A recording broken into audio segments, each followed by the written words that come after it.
అపోస్తలుల కార్యములు 8వ అధ్యాయము 1వ వచనం. ఆ కాలమందు యెరూషలేములోని సంఘమునకు గొప్ప హింస కలిగినందున అపోస్తలులు తప్ప అందరూ యూదయ సమరయ దేశములో ఎందు చెదిరిపోయిరి. 2. భక్తిగల మనుషులు స్తెఫనును సమాధి చేసి అతనిని గూర్చి బహుగా ప్రలాపించిరి. 3. సౌలైతే ఇంటింటా చొచ్చి పురుషులను స్త్రీలను ఈడ్చుకొని పోయి చెరసాలలో వేయించి సంఘమును పాడు చేయుచుండెను. 4. కాబట్టి చెదిరిపోయిన వారు సువార్త వాక్యమును ప్రకటించుచు సంచారము చేసిరి. 5.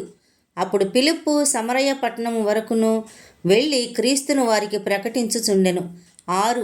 జనసమూహములు విని ఫిలిప్పు చేసిన సూచక క్రియలను చూసినందున అతడు చెప్పిన మాటల యందు ఏక మనసుతో లక్ష్యముంచగా 7. అనేకులను పట్టిన అపవిత్రాత్మలు పెద్ద కేకలు వేసి వారిని వదిలిపోయెను. పక్షవాయువు గలవారును కుంటివారును అనేకులు స్వస్థత పొందిరి. 8. అందుకు ఆ పట్టణంలో మిగులు సంతోషము కలిగెను. 9. సీమోనను ఒక మనుషుడు లోగడ ఆ పట్టణంలో గారడి చేయుచు తానెవడో ఒక గొప్పవాడని చెప్పుకొనుచు సమరయ జనులను విభ్రాంతిపరచుచుండెను. 10. కొద్దివాడు మొదలుకొని గొప్పవాని మటుకు అందరూ దేవుని మహాశక్తి అనబడిన వాడు ఇతడే అని చెప్పుకొనుచు అతన్ని లక్ష్యపెట్టిరి. 11.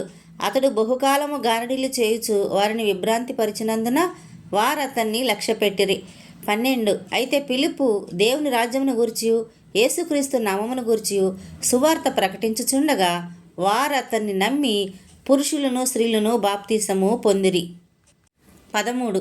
అప్పుడు సీమోను కూడా నమ్మి బాప్తీసము పొంది ఫిలిప్పును ఎడబాయకుండి సూచక క్రియలను గొప్ప అద్భుతములను జరుగుట చూసి విభ్రాంతి నొందెను. 14. సమరయవారు దేవుని వాక్యము అంగీకరించిరని యెరూషలేములోని అపోస్తలులు విని పేతురును యోహానును వారి యొద్దకు పంపిరి. 15. వీరు వచ్చి వారు పరిశుద్ధాత్మను పొందవలనని వారి కొరకు ప్రార్థన చేసిరి. 16. అంతకుముందు వారిలో ఎవని మీదనూ ఆయన దిగి ఉండలేదు. వారు ప్రభువైన యేసు నామమున బాప్తీసము మాత్రము పొందియుండిరి. 17. అప్పుడు పేతురును యోహానును వారి మీద చేతులుంచగా వారు పరిశుద్ధాత్మను పొందిరి. 18. ఆ అపోస్తలుల చేతులు ఉంచుట వలన పరిశుద్ధాత్మ అనుగ్రహింపబడనని సీమోను చూసి 19. వారి ఎదుట ద్రవ్యము పెట్టి నేనెవని మీద చేతులుంచుదునో వాడు పరిశుద్ధాత్మను పొందినట్లు ఈ అధికారము నాకీయుడని అడిగెను. 20. అందుకు పేతురు, నీవు ద్రవ్యమిచ్చి దేవుని వరము సంపాదించుకొందునని తలంచుకొని నందున నీ వెండి నీతో కూడా నశించునుగాక. 21. నీ హృదయము దేవుని ఎదుట సరైనది కాదు గనుక ఈ కార్యమందు నీకు పాలు పంపులు లేవు. 22. కాబట్టి ఈ నీ చెడుతనము మానుకొని మారు మనసు నొంది ప్రభువును వేడుకొనుము. ఒకవేళ నీ హృదయాలోచన క్షమింపబడవచ్చును. 23. నీవు ఘోర దుష్టత్వంలోనూ దుర్నీతి బంధకములోనూ ఉన్నట్టు నాకు కనబడుచున్నదని చెప్పెను. 24. అందుకు సీమోను, మీరు చెప్పిన వాటిలో ఏదియూ నా మీదికి రాకుండా మీరే నా కొరకు ప్రభువును వేడుకొనుడని చెప్పెను. 25. అంతటా వారు సాక్ష్యం ఇచ్చుచు ప్రభు వాక్యము బోధించి యెరూషలేమునకు తిరిగి వెళ్ళుచు సమరయుల అనేక గ్రామముల సువార్త ప్రకటించుచు వచ్చిరి. 26. ప్రభుదూత, నీవు లేచి దక్షిణముగా వెళ్ళి యెరూషలేము నుండి గాజాకు పోవు అరణ్య మార్గమును కలుసుకొమ్మని ఫిలిప్పుతో చెప్పగా అతడు లేచి వెళ్ళెను. 27. అప్పుడు ఐథియోపియుల రాణి అయిన కందాకే క్రింద మంత్రి అయి ఆమె యొక్క ధనాగారమంతటి మీదనున్న ఐథియోపియుడైన నపుంసకుడు ఆరాధించుటకు యెరూషలేమునకు వచ్చియుండెను. 28. అతడు తిరిగి వెళ్ళుచు తన రథము మీద కూర్చుండి ప్రవక్త అయిన యెషయా గ్రంథము చదువుచుండెను. 29. అప్పుడు ఆత్మ ఫిలిప్పుతో, నీవు ఆ రథము దగ్గరికి పోయి దానిని కలుసుకొనుమని చెప్పెను.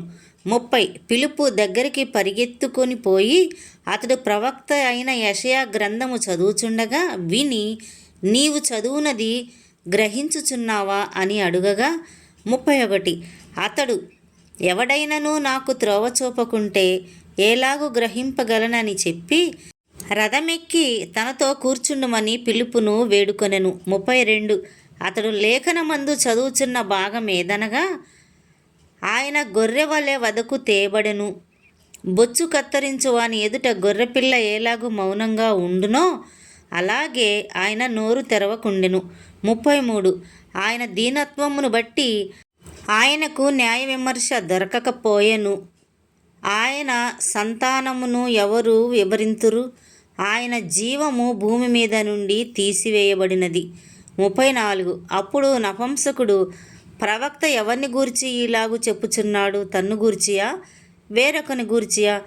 దయచేసి నాకు తెలుపుమని ఫిలిప్పునడిగెను. 35 అందుకు ఫిలిప్పు నోరు తెరిచి ఆ లేఖనమును అనుసరించి అతనికి యేసును గూర్చిన సువార్త ప్రకటించెను. 36 వారు త్రోవలో వెళ్ళుచుండగా నీళ్లున్న ఒక చోటికి వచ్చినప్పుడు నపుంసకుడు, ఇదిగో నీళ్లు, నాకు బాప్తీసం ఇచ్చుటకు ఆటంకమేమని అడిగి రథము నిలుపుమని ఆజ్ఞాపించెను. 37 ఫిలిప్పు, నీవు పూర్ణ హృదయముతో విశ్వసించిన ఎడల పొందవచ్చునని చెప్పెను. అతడు, యేసు క్రీస్తు దేవుని కుమారుడని విశ్వసించుచున్నానని ఉత్తరమిచ్చెను. 38 ఫిలిప్పు నపుంసకుడు ఇద్దరును నీళ్లలోకి దిగిరి. అంతటా ఫిలిప్పు అతనికి బాప్తీసమిచ్చెను. 39 వారు నీళ్లలో నుండి వెడలి వచ్చినప్పుడు ప్రభువు ఆత్మ ఫిలిప్పును కొనిపోయెను. నపుంసకుడు సంతోషించుతూ తన త్రోవను వెళ్ళెను. అతడు ఫిలిప్పును మరి ఎన్నడూనూ చూడలేదు. 40 అయితే ఫిలిప్పు ఆజోతులో కనబడెను. అక్కడ నుండి కైసరయకు వచ్చు వరకు అతడు పట్టణములన్నిటిలో సంచరించుచు సువార్త ప్రకటించుచూ వచ్చెను.